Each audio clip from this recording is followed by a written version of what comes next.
Hello again, my name is Ernest Mino. Let's settle for the details now. A political marketing strategist at the University of Ghana Business School has said John Mahama's running mate will give the vice president a run for his money on the campaign platform. Dr. Kobby has said the task at hand for Dr. Mahmoud Bawumia to outdo Professor Nana Opoku-Agyemang may be a tall order.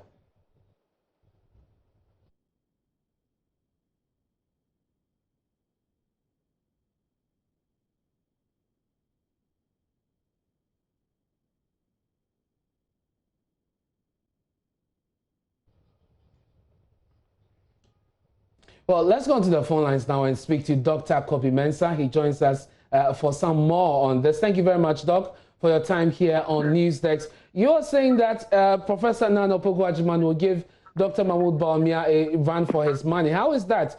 This is a man who has been tried and tested. We know his political acumen now, and we're now seeing the good professor now, if you want, announcing herself on a major political platform at a higher level. How would that happen? Okay, thank you. If you look at the delivery of Professor Nana Opoku-Agyemang yesterday from various angles, obviously, if you look at the tone and pace of her speech, if you look at her posture, if you look at her expressions, and of course, if you look at the issues that she touched on, I mean, from all these grounds, from all these frameworks that I've told you, you could actually immediately come to terms with the kind of personality you're going to have on the campaign trail. And especially even if it comes to one-to-one matchup that we've been used to, like the debate, for example, you could immediately appreciate the kind of candidate that you're actually dealing with. I mean, first of all, look at her posture. I mean, she certainly, strikes you as someone who really would not be an underdog. I mean, the way that she started off her speech from a very calm, kind of posture to a much more aggressive tone, towards the end of it, when she started talking about issues of identity, citizenship, claim to, exceptionalism that is in the system, and many other points or pointers that she actually touched on. You could really sense that this is a candidate that has, a calm, demeanor, that has a temperament that is very calm, but also can be very, very tough and aggressive if you take the ball to her court. So she wouldn't be the kind of person that people thought that Bawumia could actually run over. So that's why I said that Bawumia really has something, to deal with, because, if you look at the previous, 2016, he took the ball to, Mr. of blessed memory. He was very calm and said that he was not going to respond to that, kind of battle, so to speak. We didn't get that sense from this lady yesterday. I mean, you could see the fierceness in her speech towards the end of it, and that's why I said that Bawumia really has something to do with. And that will be interesting, because the signals we are getting is that she is not going to be the shade-throwing type. She's not going to be the hard political type. Going to give us a very decent campaign. Will speak to the masses, the middle class. And so to make that comment or that point about she giving Dr. Bawumia a run for her money on the very fierce political platform, that is something that is quite difficult to take, Dr. Mensah. Don't forget, the campaign is for various targets. Obviously, there's a moment where you have to arouse your base. You have to actually let the base be energized. There were questions whether she could actually energize the base. And I think yesterday she said that she proved that she could really energize the base. And you see, the base want to see you take the fight to the opponent. That's one. Of course, the middle ground, or what we call the undecided, or the floating voters, sometimes want to see a measured person. Of course, she demonstrated that yesterday. And don't forget, the campaign is dynamic. You can predetermine that this is how you want to run the campaign. But your opponent or your opposing camp could actually call you up to certain issues, and you're supposed to show mettle. You're supposed to show grit, and you're supposed to show that ability to transition from a very calm nature to a very aggressive one, if the need be. And so I think that the idea that, yes, she will appeal to middle class, obviously she's a middle class herself, but the idea that she would be someone that would be called on and she may not be responding, I doubt it, because from yesterday, you could actually feel that sense of aggression from her in the latter part of the campaign, especially when she touched on nervy issues like citizenship, identity, opportunities for everybody. I think she was fierce, she was tough, and I think that was really required to prove others wrong.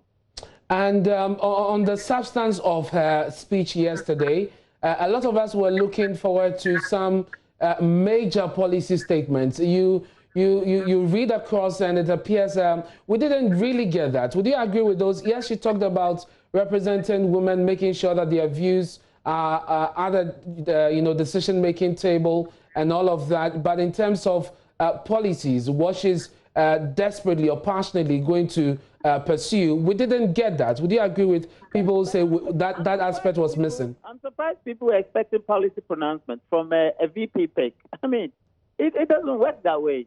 You know, the VP pick doesn't make policy pronouncement. The VP pick, in most cases, you know, to a very large extent, can lay out the campaign issues, some of the campaign messages, which she did. But you were not going to expect a VP pick to make policy pronouncement. And of course, what's the job of the ticket, the head of the ticket? So policy pronouncement, I don't know who actually thought that it would be wise for a VP pick to actually make policy pronouncement. That is not the norm, as we know, in political circles or in campaigns. VP pick would always actually talk about some of the issues that the candidate had already said before, reinforce them, bring certain other perspectives. So if you say that perhaps we're going to look at her stand on some of the key policy issues that Mahama had actually articulated, that's fair enough. But for you to think that a VP pick was going to make a policy pronouncement, I think that's naivety. So for me, I wasn't expecting policy pronouncement for her. Much as I was expecting was actually the campaign message, which to a large extent she did touch on some narrow issues. I'm sure some of these issues actually meant a lot to herself. The issues about opportunities for everybody, the issues about identity, citizenship, the idea that people have abrogated to themselves exceptionalism in this country. These are pertinent campaign messages, which I think she touched on. There are nervy issues currently in our country. The idea that some people think that their descendants are the ones who shape the political system or the socio-economic system of this country is bad. And it is not something that we should actually tolerate. And for me in person, I think that majority of people can also lay claim to their ancestors having contributed to the making of this country, which she made that point, and link that to the idea of identity and citizenship, that no one should be made to think that they are less Ghanaian than others. Fantastic point. So I was not expecting policy pronouncement from her. If you did, I'm surprised that was the case. She has a constituency to reach out to, mainly women, and because of where she comes from, the coastal line is very much important. How do you expect her to position herself and couch her messages to be able to make much of it when it comes to those areas? I think that is obvious. I mean, the demographics are obvious to see. Gender, of course. But of course, I think the candidacy actually goes beyond gender, which both the flag bearer and herself actually articulated extensively well. You pick up, a gender, I mean, political